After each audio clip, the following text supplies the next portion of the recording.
Hello and welcome back to the channel. My name is Michael, your host here at MTT Finance, the channel where we talk about money and investing and budgeting. Basically, I make videos on personal finance to help other people get excited about their own finances. As you can see today outside there, it's a little windy and snowy and cold, so I thought what better topic to talk about today than starting a fire, getting warm by the fire. And no, unfortunately, I'm not talking about a campfire. Instead, we're talking about the FIRE movement. If you don't know what that is, it's basically a term that's kind of circulated around the personal finance world for the last 2 years, and it stands for Financially Independent, Retired Early. People who are looking to achieve FIRE or who have already reached FIRE have done just that. They're financially independent, meaning that their investments and passive income sources cover all their bills and monthly expenses. And because of that, now they are able to retire and quit their 9-to-5 job if they want to. They have the freedom of choice to either retire or keep working. Basically, the FIRE movement comes down to the thinking that in life we trade one of two things. We're either trading our time for money. This is what you typically do when you work a 9-to-5 job. You're giving up your time so that someone can give you some money. Or you're either trading your money for more time. This is what we see in things like investing in the stock market or investing into a business.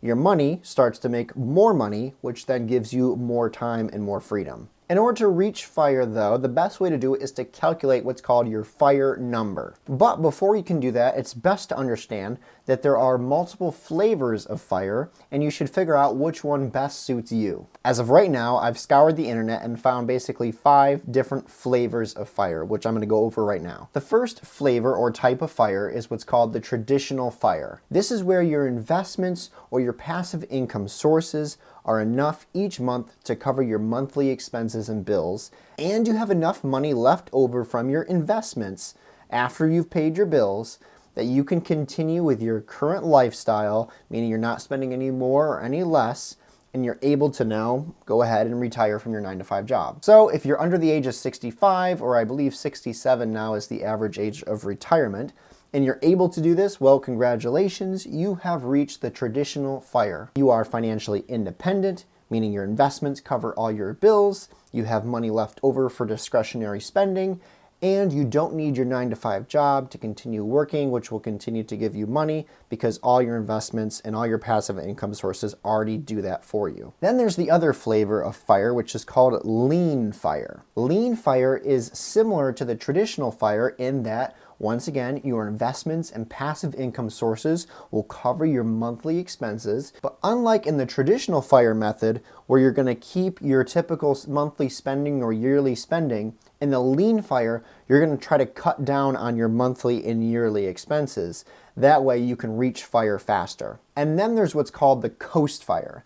And no, I'm not talking about like a beach or an ocean coast. This is thinking more along the lines of you're in your car and you let off the gas going down a hill and you're just going to kind of coast. In the coast FIRE method, you currently don't have enough in your investments and passive income sources to sustain you all the way through your retirement yet. However, you do have enough in savings or cash on hand so that you could actually retire early. And then once your investments have time to gather some compound interest, there's an appointed date and time where now your investments will cover your monthly expenses. And now you don't have to keep drawing from your savings. And then when that happens, congratulations, you've reached FIRE using the coast method. And then there's what's called the Barista FIRE. This is a relatively new one, I think. But the Barista FIRE means that, just like in the traditional one, your passive income and your investments are able to cover the majority of all your monthly expenses. That's the key word, the majority of them all. You will still have to keep up some form of side job or part-time job to cover the rest of your expenses and to have some discretionary spending for, the different wants in your life of what you want to spend your money on. However, the plus side to a Barista FIRE is that that part-time job can be something that gives you a lot of flexibility and it doesn't take up all your time. So you could work as a barista or a bartender or just have some side job that you do, I don't know, mowing lawns or something like that. Whatever you like to do, but you can do it at a part-time basis. That way you have more time to do the other things that you want to do in life. And then lastly, there's the favorite flavor of them all, the fat fire, or as we would call it here in 2020, the thick fire. With the fat fire, once again, you have enough in your investments and passive income to sustain you all the way through retirement. However, unlike with the traditional fire, where you're going to keep your same amount of spending throughout the rest of your retirement, with the fat fire or the thick fire method, you're able to increase your yearly spending, meaning you have more of a cushion and you can maybe live a more luxurious lifestyle. Now, whichever flavor of fire you wish to pursue, the thing you need to do first is calculate what's called your FIRE number. The FIRE number is basically the amount of money that you are going to need to have invested so that in retirement you will have enough to live off your investments. To calculate this number, we use what's called the 4% rule, which I'm not going to go into all the details of what that means. There's many other YouTube videos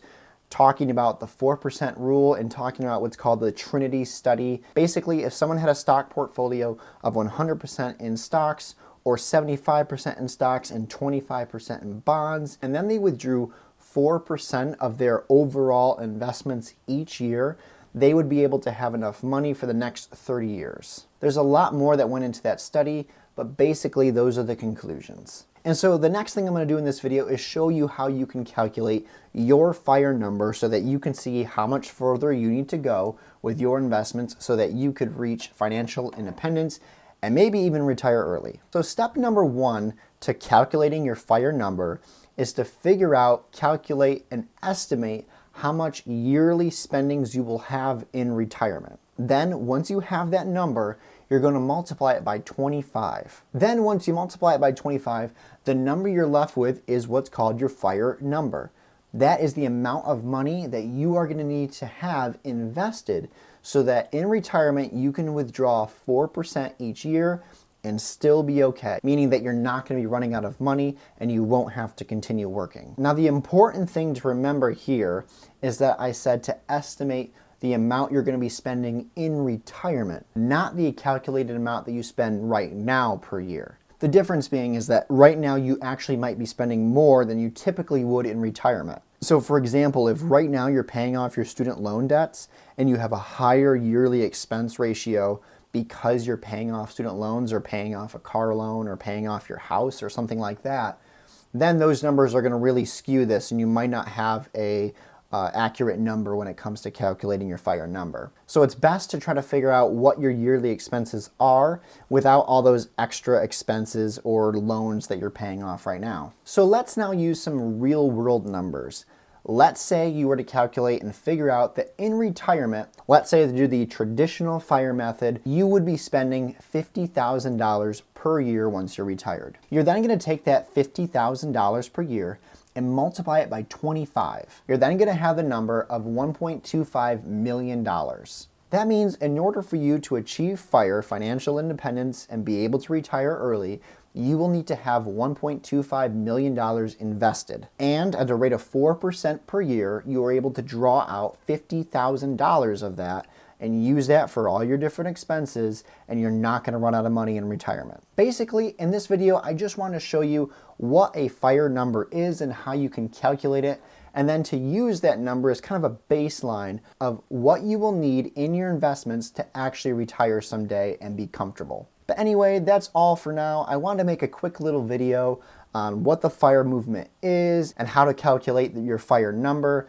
as among the whole personal finance world, it's a very popular topic right now. A bunch of people are trying to calculate their FIRE numbers and then reach financial independence so that they can retire early and go do whatever they want. But anyway, if you found any value from this video or learned something new, I hope that you will like the video and that you will subscribe to the channel, as that really helps this channel get pushed out there by the YouTube algorithm. I really love reading your comments, so go ahead, leave a comment, and I will be sure to get back to you and reply to you. But I hope you have a wonderful rest of your day. Stay warm out there if it's snowing like it is here at my house, and I will see you in the next video. Take care.